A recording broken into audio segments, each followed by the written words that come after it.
السلام عليكم ورحمة الله وبركاته. ازيكم عاملين ايه؟ وحشتوني. يا رب يكونوا بخير وصحة وسعادة وراحة بال. طبعا الأول نقول بسم الله الرحمن الرحيم قبل ما نبدأ الفيديو. ولو سمحتوا يا جماعة اللي أول مرة يشوفني وما اشتركش في قناتي يا ريت يشترك ويشجعوني، ويا ريت اللايك لو سمحتم. طبعا أنا النهاردة قايمة من النوم بدري كده وكل نشاط. اول حاجه طبعا انا بعملها بحب ان انا افطر كده واهوي الشقه زي ما انتم عارفين. انا الشقه بصراحه النهارده ما عملتش فيها حاجه، لان انا عاملاها معاكم في فيديوهين قبل كده اللي فاتوا اللي قبل دوت. انا عامله الشقه منضفاها حلو والمسح وبتاع فايه، كل الموضوع اللي هي عايزه شويه تظبيط كده. بس انا بصراحه ايه يعني ما بصيتش لتظبيط الشقه دلوقتي وتطبيق البطاطين والكلام ده، وقلت لا اما ادخل الاول ايه اشوف الاكل واشوف المطبخ فيه شويه مواعين صغيرين كده.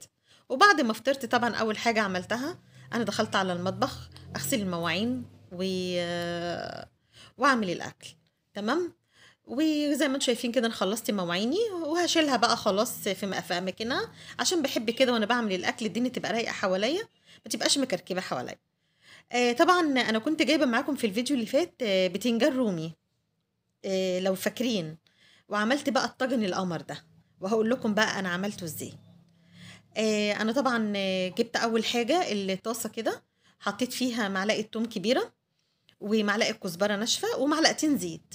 هتصفر كده يا دوب. وكيس القوطه ده او كيس الطماطم ده فيه تقريبا نص كيلو. هسيبها تفك كده، علشان طبعا انتوا عارفين ان انا كل الطماطم بتاعتي انا بفرزها في الديب فريزر او في الفريزر. ونص كوبايه ميه كده وهغطيها لغايه ما تفك كده خالص. هي متسبكه بصراحه بس بسيبها تفك بشويه الميه. وبعد كده هحطي نص كوبايه خل، نص معلقه كمون، مش هحط ملح. حطيت نص مكعب مرقه دجاج. وانا جايبه البتنجان مقطعاه ورش عليه حبه ملح كده لغايه بس ما ينزل ميته. وجبت وحدتين بطاطس قطعتهم برضو وغسلتهم وسبتهم على جنب. وكم قرن فلفل كده بتاع ربع كيلو فلفل رومي على حامي، غسلته برضو وقطعته وسبته على جنب. تمام. وانا هنا بعمل معاكم الصلصه الاول. وحطيت معلقه سكر، معلقه سكر صغيره. انا ما حطيتش ملح لان البتنجان انا رش عليه ملح واكيد شرب ملح وهيحدق. وحطيت نص مكعب مرقه الدجاج، فده طبعا كله مش هينفع ان نحط ملح تاني. وحطيت نص معلقه فلفل احمر ومعلقه سكر صغيره زي ما قلت لكم ونص معلقه الكمون ونص مع كوبايه الخل. وبعد ما سبكت انا حطيت كوبايه ميه تاني عشان لازم التسبيكه تخف شويه، ما بتبقاش تقيله بتاعت المسقعه. وحطيت في الطاجن المسقعه في الطاجن ليها طعم تاني، وبتودي المسقعه بصراحه في حته تانية خالص غير الحله.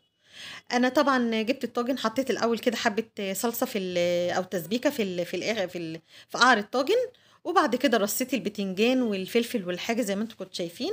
وحطيت بقيه الصلصه بتاعتي وحطيته في الشوايه. انا ما ولعتش الفرن، انا ولعت الشوايه دوب خد خد وش كده وبقى بالشكل ده.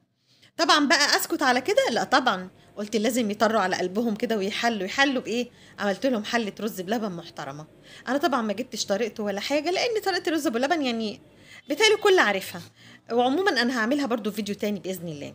اسكت برضو بعد الرز بلبن ما عملته؟ لا بقى. رحت قلت طيب حله حمص بقى كده محترمه يتبسطوا بيها. انا بحب ابسط بناتي قوي، ربنا يخليهم يا رب ويبارك فيهم.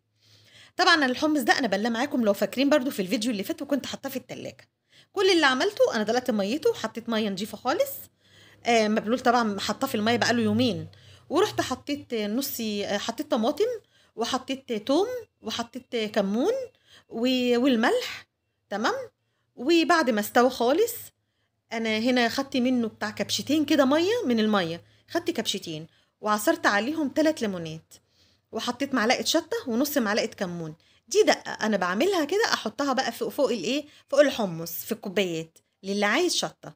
وهنا خلاص الحمص خلص وطفيت عليه. ودي هنا بحط لهم اهو للي عايز. كانت ندى وملك اللي صبت لهم بصراحه، وقالوا لي احط لنا يا ماما. وطلع جميل جميل، مش قادره اقول لكم تحفه ولا الريحه فظيعه. اسكت برضو؟ لا. لقيت بقى جوز داخل عليا كده بقى بايه باللفت، خدي بقى ايه اعمل لنا شويه اللفت دول. تمام حاضر، مع اني كنت قلت خلاص بقى كده هرتاح واقعد. المهم غسلت اللفت وقطعته حتت صغيره زي ما انتم شايفين كده. التقطيع ده في ايديكم انتوا زي ما انتوا حابين. ورشيت عليه معلقتين خل وسبته بتاع ساعه في الميه كده. وبعد كده جبت البطرمان اللي هعمل فيه. حطيت شويه ميه زي ما انتم شايفين، نص البطرمان كده ميه وكوبايه خل. حطيت 3 معالق او 4 معالق ملح. حطيت فلفل احمر. معلقه سكر. معلقه السكر دي ليه بتدي خرشفه كده حلوه لللفت. بصراحه بيبقى مخرفش كده جميل قوي. تمام، جربوها يعجبكم. ورجيت كده الملح بالحاجه كده في البطرمان جامد عشان الملح يدوب والحاجه تدوب. وبعد كده حطيت اللفت وبس كده. هو مش حكايه يعني، بس بصراحه معلقه السكر دي سر بصراحه، بامانه اعملوها وجربوها يعجبكم جدا. وهو خلص بالشكل الجميل ده، وما حطيتش لا بنجر ولا اي حاجه. هو هيخرط اللون الاحمر بتاعه. والسلام عليكم ورحمه الله وبركاته، ويا رب يكون الفيديو